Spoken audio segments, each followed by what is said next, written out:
This is the Louie Tee Network.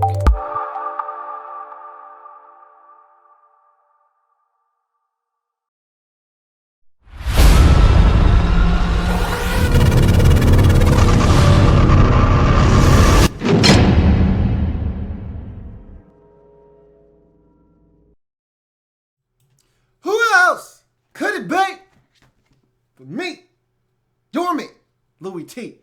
Welcome to Lockdown Coverage, week number 8 in the National Football League. Indianapolis Colts at home, looking to make it 2 in a row for the first time this season and getting back to 500 potentially versus the City Chiefs.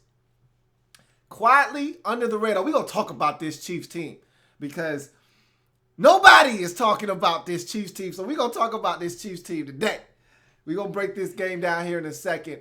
But first, if this is your first time here on the Louie Tee Network, welcome and subscribe to the Louie Tee Network for more great content in 2016 and beyond. A lot of big things happening on this channel. Want you to be a part of those big changes. We changing the game over here, man, and want you to be a part of it. Hit that red subscribe button to help do that. Now, I'm also on Twitter. And for this particular chat, the Twitter is, or the chat room is disabled because I had planned on doing this video last night.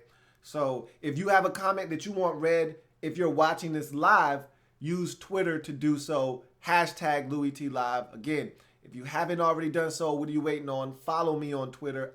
@InTheLabRoom is the Twitter handle. Go ahead and make that happen. Use the hashtag Louie Tee Live to have your comment read on the air at the end of this breakdown. Also, I'm on Facebook. In the Lab Room is the Facebook page. Figuring out some things on Facebook. I'm going to try to get that Facebook Live fired up, put some exclusive content up there. So be on the lookout for that. Go ahead, get ahead of the curve. Give me that thumbs up on Facebook so you can already have that done when I do decide to start doing some things on Facebook. So let's jump into this game. I was fascinated by this matchup because in the past, the Colts seem to have had the Chiefs number, whether it was in Arrowhead, at home in Indy. They found a way to win. Remember that playoff game a couple years back? Chiefs jump out to a huge lead, only to have Andrew Luck walk them down from behind, lead them to a come-from-behind victory. And one of the best wild card games we've seen in quite some time. 40, what were we in that game? 48, 47? I mean, it was a ridiculous game. Lots and lots of points, a lot of fun. But it wasn't fun for Chiefs fans, obviously, but these two teams have a little bit of a history. So I thought this was a really fascinating game. Thought the Colts could actually get this. Thought they were going to try to turn the corner. Not so fast, my friends. Chiefs weren't having it. Let's break this game down. Likes, dislikes, banana in the tailpipe. You know how I like to do it. Start with the likes in the first half for the road team, that being the City Chiefs in this football game. Travis Kelce in the opening drive. Now, it only materialized into a field goal, but still, love when they get I think this is a much better football team when Travis Kelce is involved. When he's touching the football, everything seems to just flow better on the offense. Running game, it's great when it's working, but Travis Kelce to me is the straw that stirs this drink in Kansas City offensively. When he's right, the receivers are much more open. Things open up more. When the middle of the field is being occupied by 87 and you have to account for him because he's making plays, then guys like Macklin and Conley get to roam free. Then Tyreek Hill can hurt you like he did in this game. There's just a lot of different things that open up for you once Travis Kelce is involved. And I think you need to do it early. Like they did in this game. First possession, he had 3 or 4 grabs on that opening possession. End up settling for a field goal. But that set the tone in the game, I feel like. Getting him the football on that opening drive set the tone for the game. And he would have a monster game. 7 catches, over 100 yards, and a touch. He was huge in this game. And when he's involved, this offense is explosive. It's dynamic. It changes. It's no longer a 20 23, 24-point offense when Travis Kelce is involved. All of a sudden now, this is a 30-point offense. You saw them score 30 in this game. And I'm going to talk about that a little bit later on as well. Recovered a fumble at the Indy 23, no points out of this. Come on. You forced that turnover, and it really was an unforced error by the Indianapolis Colts. I don't care. You get that football at their 23, you better come away with at least a field goal. That's a gift. That's a gimme. You got to get something out of that. To get nothing out of that, that's very unfortunate. 50-yard Tyreek Hill catch leads to a Travis Kelce touchdown later on in that drive. Tyreek Hill, we're going to talk about this young man because I've been on the Tyreek Hill train all season long. I'm not getting off. This is one of the most dynamic players in the entire National Football League. Like I said, every time he touches the football, I'm thinking he's got a chance to go. You give this guy a smidge of space, and it seems like he just takes that little bit of daylight and he turns it into a huge play. 50-yard gain for him on this particular play leads to a Travis Kelce touchdown later on in that drive. Phillip Gaines with an interception. They get a Jeremy Maclin touchdown off of that beautifully thrown football, corner of the end zone. 17-7 is the halftime lead. Huge play by Phillip Gaines. I always liked Phillip Gaines coming out of Rice. Long corner, could make some plays on the football. You saw it on this particular play. Really like Phillip Gaines, and I think there's a role for him in this Kansas City Chiefs defense. Really like what I see out of him. If he can just stay healthy, I'm a Phillip Gaines fan, have been, always will be. Really like his skill set and what he brings to the table. Colts first half lights. Touchdown off an onside recovery. And Frank Gore gets a touchdown catch. Good play by Frank Gore to catch it and make something happen after the catch, get into the end zone, get the Colts on the scoreboard for the first time in this game. Not a lot to like from the Colts in this game. I thought it was a really poorly played game by the Colts. A lot of mistakes at inopportune times. Every time they made a big play, it seemed like they had a penalty to negate it. They just struggled in this game. Offensively, I thought the defense wasn't great, but I thought the defense gave them a shot in this game. And the offense just never really got any kind of momentum going. And they allowed this game to get out of hand. But let's move on to the dislikes in the first half. You got to start with the Alex Smith injury if you're a Kansas City Chiefs fan. Goes down with the ear injury. He bopped his head too. I think they checked him for a concussion at the time, but had a little bit of an abrasion on his ear. But he came back, passed the concussion test. He was fine, came back in the game, and then got injured on a similar play later on in the game. We'll talk about that when we get to the second half. No points off the fumble. Cairo Santos misses from 26 yards. Generally, Cairo Santos is money, especially from that close. You don't expect him to miss, but there's an epidemic going on right now with kickers and missing pretty easy kicks. Santos, guess he's not immune to that, missing from 26. You get a turnover and you start at the other team's 23-yard line, you have to get points out of that possession, even if it's only 3. You would prefer 7, but 3 is mandatory. Can't miss that kick if you're Cairo Santos. Hit the crossbar, or the upright, I should say, and kick back into the field of play. Got to make sure you get some points on the scoreboard in that instance. Failed onside kick. I did not like this. This is one of those situations where you're being too cute. You're on the road. You're dominating the Colts right now. They've got nothing going offensively. They've got no momentum, no rhythm. The crowd is sitting down. They're quiet. And you kick an onside kick and give them great field position, which they turn into a touchdown to cut the lead to 10-7. I did not like this. I did not like this decision to go onside. This was not the spot to do that. You go onsides, one or two reasons, and maybe you thought option 1 was the reason you could get this done, that you could catch them off guard. You saw something on tape that you felt like, okay, we can exploit this. Option 2, and that's the reason when I really like it, is when you realize, okay, look, I can't stop this other team. If I kick it to them, they're going to score. And I'm going to score, and we're going to just keep going back and forth. How about I change the game and kick this onside kick and see if I can't get it back and change the tide a little bit? That wasn't, to me, that wasn't what this was. This was just, we're up 10-0. They're not expecting this. Let's try an onside kick. For what? Don't give them any momentum in this game. You got them down, keep them down. If you just kick the football off and play defense like you had been in this game, maybe they don't even score any first half points. Maybe this game isn't even close. I didn't agree with that decision to kick onsides there. First half dislikes for the Indianapolis Colts. Anthony Costanzo penalty negates a huge catch and run by T.Y. Hilton. I talked about big plays being negated by penalties. This was the first of at least 3 in this game that came back because of a penalty on the offensive line. Costanzo with a holding penalty on Tamba Hali. Hali trying to turn the corner on a rush. Andrew Luck steps up in the pocket, delivers to T.Y. Hilton on the run. T.Y. Hilton does what he does best, getting yards after the catch. Huge game. Going to set the Colts up in scoring position.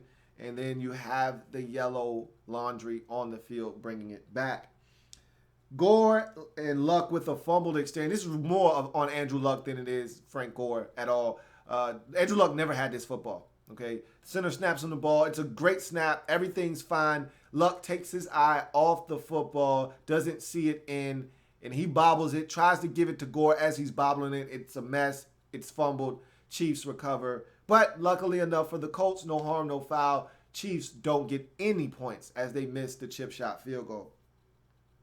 Unable to down punt inside the 5-yard line. Next play, 50-yard completion to Tyreek Hill. These are the types of plays that doesn't show up on the stat sheet. No one really talks about them, but they're difference-making plays in a game.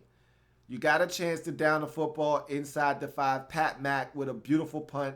It trickles inside the 5. You've got 3 to 4 Indianapolis Colts guys down there to down that football, and they can't find a way to stop it from getting into the end zone. That is inexcusable. Use teamwork, bat the ball backwards. Somebody do something to change the tide of the game. If you down that punt at the 2-yard line, all of a sudden now the Chiefs are backed up in their own end zone. Who knows what happens? I can tell you this much. They're not going to be as aggressive as they were on the very next snap. If you're taking that first snap on that possession from the 2-yard line, it's not play action fake 50-yard play down the field to Tyreek Hill. I can assure you of that. It's probably a more conservative approach like a run or a quick hitter. It's not going to be a 50-yard play action fake down the field. That changed the tenor of this game. You go from having them pinned inside their 5-yard line to 2 plays later, they're at your 30, 25-yard line, just like that, 23-yard line. So just to me, a huge turn of events. Got to make those. Those are the little plays that don't show up on the stat sheet that make a huge difference. T.Y. Hilton left the game temporarily with a hamstring. He was able to return in this game, but he can't go down. You don't stand a chance if there's no T.Y. Hilton. End of discussion. It was good to see Dante Moncrief back out there, but let this be known. No T.Y. Hilton, no chance for this Indianapolis Colts football team. Luck interception before the half. Big play by Phillip Gaines, but Luck can't make that throw. He was sitting all over that route. He was right there. If you're going to throw that ball, it needs to be outside shoulder towards the sidelines, not inside, allowing the cornerback to make a play on the football. You'd love your receiver to fight for that a little bit more so, not let it get picked off. But at the end of the day, either you don't make that throw or you make a better throw, but you can't make that throw. And it got picked off, turned into a touchdown. Instead of a 10-7 deficit going into the half, or potentially the Colts getting some points, tying the game up, or taking the lead, you give up a touchdown and give up a commanding 10-point lead at the halftime break. You go back to the likes in the first half, second half for the Chiefs. Tyreek Hill, this guy is fascinating. Every time I see him, I am just in awe at his speed and his ability to change gears quickly. His top speed is unlike any other in this league right now, and I'll take it a step further. It takes him literally 2 steps to get to top speed. This guy, after he takes 2 steps, he is moving at a faster rate than anybody else on the field, and it's not even close. His 0 to 60 happens in about 2 steps, and it is ridiculous. There's a punt return in this game where he reverses field, and it's almost like everybody else is running in slow motion. And it's like he's just moving at a different rate of speed. He's playing the game at a different speed, breakneck speed and pace. But this guy is phenomenal. And the more he gets involved offensively, the harder it's going to be harder to contain this Chiefs offense. The harder it's going to be to contain this team offensively, because we know what they have in terms of weapons. Jeremy Maclin is the best receiver they have. I like Conley. I think he's a solid number 2 receiver. But what Tyreek Hill brings to the table is a guy that you got to account for. None of these guys, Conley has speed, but he doesn't necessarily scare you with that speed. Tyreek Hill is frightening on the football field. He can get behind anybody in this league, and if he just touches it and you give him some daylight, he turns into a punt returner. You got to look out. He's so dynamic, and now he's getting involved in the passing game. He's turning into a huge problem. Some big catches in this game, one for 50, another one for about 30, and a touchdown down the sidelines. His punt return average is through the roof. This guy is dynamic every time he touches it. Love watching him play. There's a reason to watch Kansas City Chiefs football. If you didn't have one before, this is the reason that you should have now. His name is Tyreek Hill. This guy is dynamic. Love his game. Pressure on Luck is my next like in the second half. I thought consistently they got pressure on Andrew Luck, made him uncomfortable. Andrew Luck was the leading rusher of the Indianapolis Colts in this game, 6 rushes, 60 yards. That wasn't by design. They didn't intentionally do that. He had to run in this game. So he wasn't able to drive the football down the field. He wasn't comfortable. He wasn't able to get into a rhythm throwing the football because there was consistent pressure on him throughout the day. And whether he was taking a sack, under duress and having to throw the football away, or tucking it and running, he never got into a rhythm throwing the football, hence the 14 points in this game. Nicholas Foles is also on my likes list.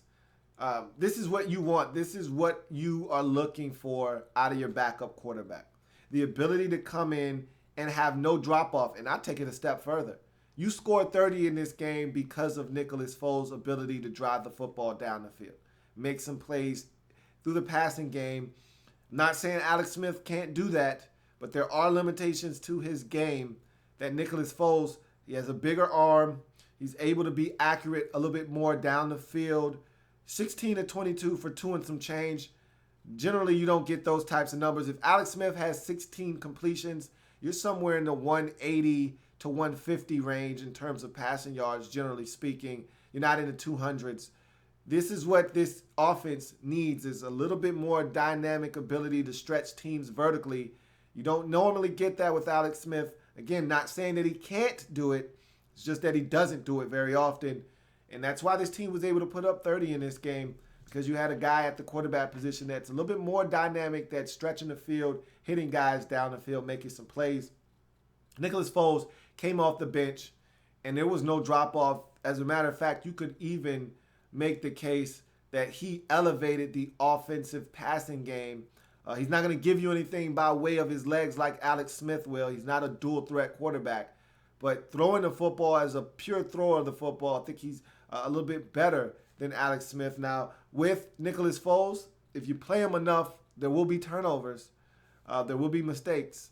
But this is what you want out of your backup, to come in the game and steady the ship. And in this case, he actually elevated the play of the offense. That's why he was brought on board. This is a great pickup and signing by the Chiefs that paid dividends in a game on the road where this guy had to come in 2 different times off the bench and help this team, and he did that in a major way. Nicholas Foles, definitely a huge asset to the Chiefs in this ballgame.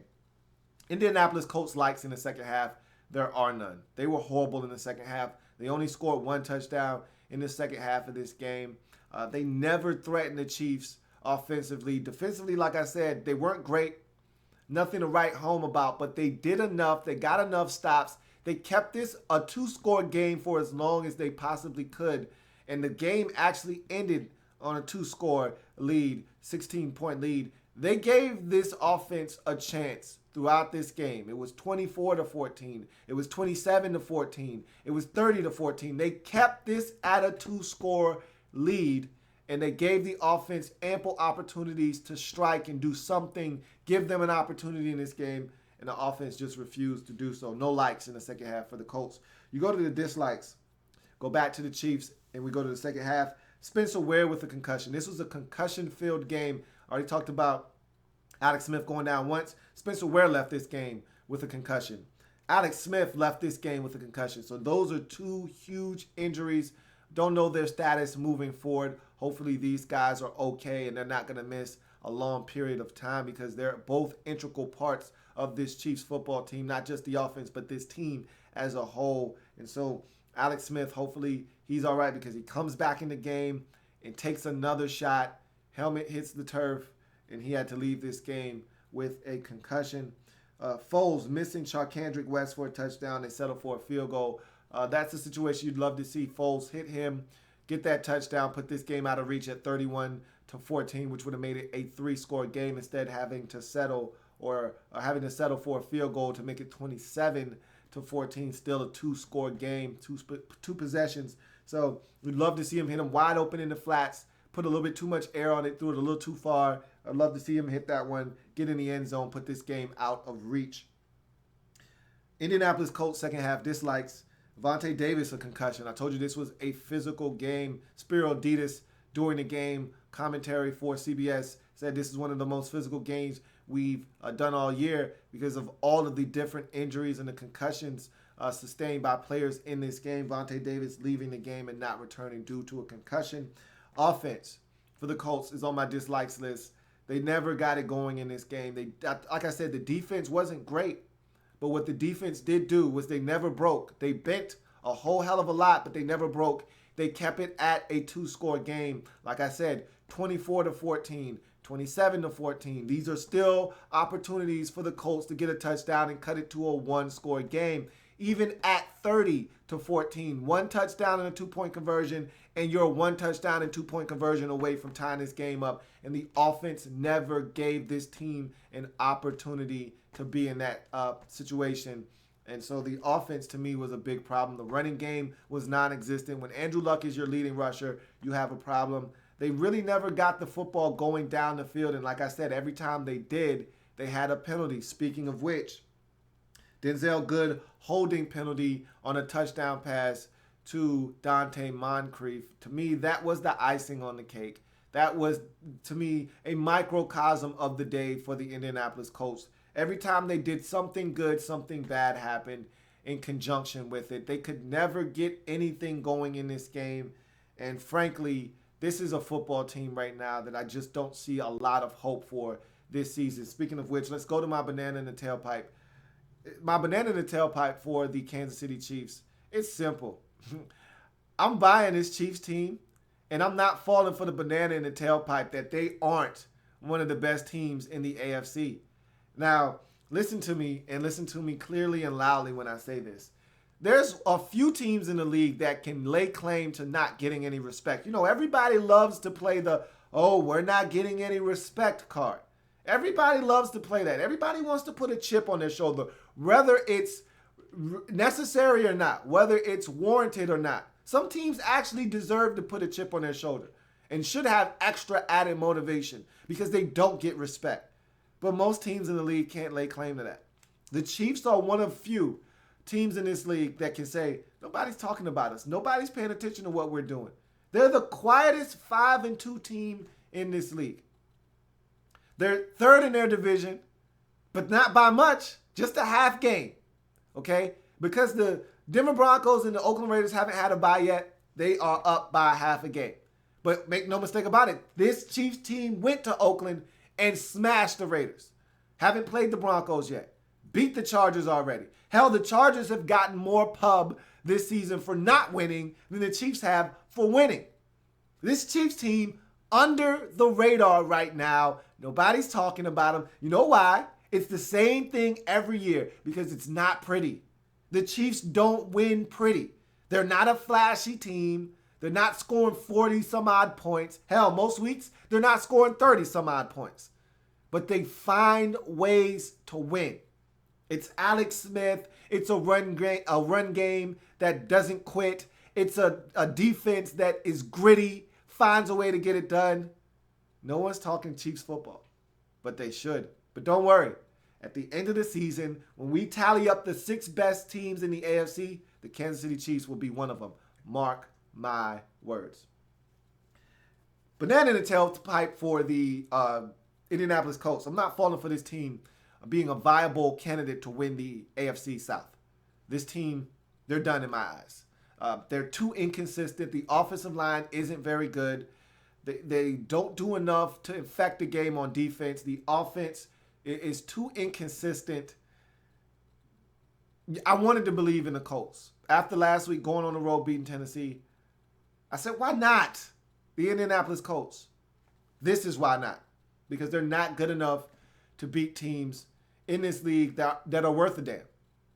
They probably won't beat the Raiders. They already lost to the Broncos. They already lost to the Colts. Or, excuse me, the Chiefs. They easily could have and should have lost to the Chargers. This isn't a good football team. And so I'm not falling for the banana in the tailpipe that they're going to somehow resurrect themselves and find a way to win the AFC North, or excuse me, South Division. Nah, not buying that banana in the tailpipe. Not going for it. This is not a good football team.